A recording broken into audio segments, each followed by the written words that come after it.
Amadolari y'abanyamerika 30 niyo mafaranga umukongomani yinjiye mu gihugu c'u Burundi aciye ku mupaka wa Gatumba asabwa kuriha kugira ngo abanza apimwe coronavirus, nayo umurundi avuye muri Republika ya Demokarasi ya Kongo agasabwa kuriha amafaranga 15,000 vy'amarundi.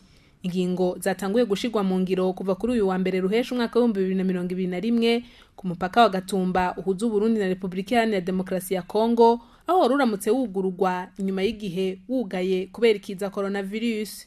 Naho bavuga ko banejerejwe n'iyo ngingo yo kugurura uwo mupaka, abakongomani twaganiriye babona ko ayo mafaranga ari menshi cyane, narijya benshi mu baca kuri uyo mupaka bakora urudandazwa ruto ruto ndengambibi kandi bakahaca inshuro nyinshi ku munsi canke buri munsi. Bagasaba leta y'u Burundi kugabanya ayo mafaranga, ataruko bamwe bakabona ko byo bisa naho hoba hugaye.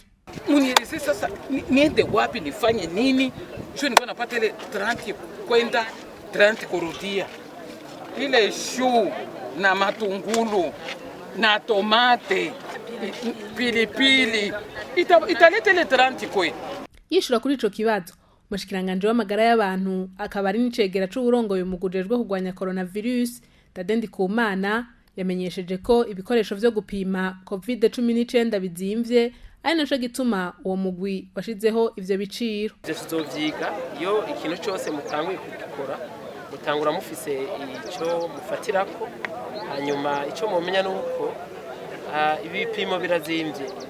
Ivyo niko abantu babizi, kandi twebwe muri ayo mafaranga urumva yuko niwo dusanze agwaye tumuha imiti nayo ikabirenza nayo mafaranga.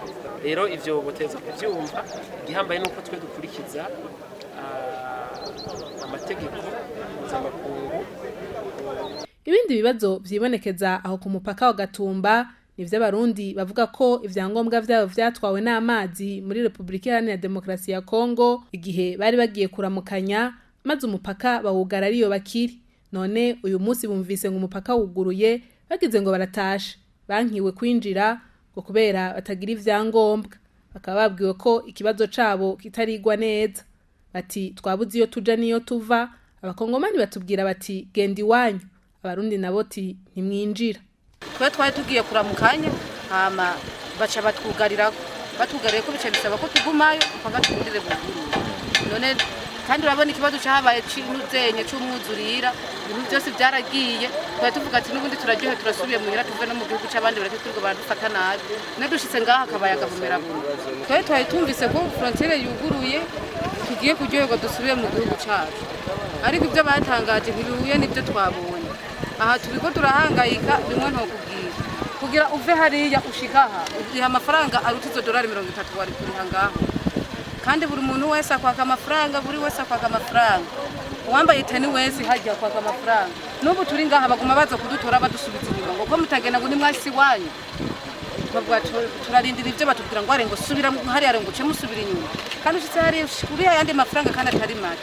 Twe tusaba n'ukuri badukura ahantu bo babakoze ibyangombwa byaratwawe n'amazi. Tumaze umwaka n'amezi 3 turi hariya batubwiye baturekura tugane kurondera ibyangombwa, ari twagaruka tuzogaruka dufise ibyangombwa bikwiye. None turacara hagenda rushe. Ikibazo nyamukuru twege twamaze gushanga aha dusaba yuko botogururira. Badufashe twamaze gushanga ko ariko batora ngo dufise amasepeje barazi ingone zahuye n'amazi. Waje ukaza ugasanga inzu yabomotse ukabura imbwa na sepeje na karamu gasanga byatakaye. Rero ndatangara ko numva ngo bugura umupaka tuzaye karanga muntu akavuga ngo ivyo wanyu bari kuburiye. None mu kigenda abasudabonye bagufashe muri Kongo mwijo nta bindi babitwara byose.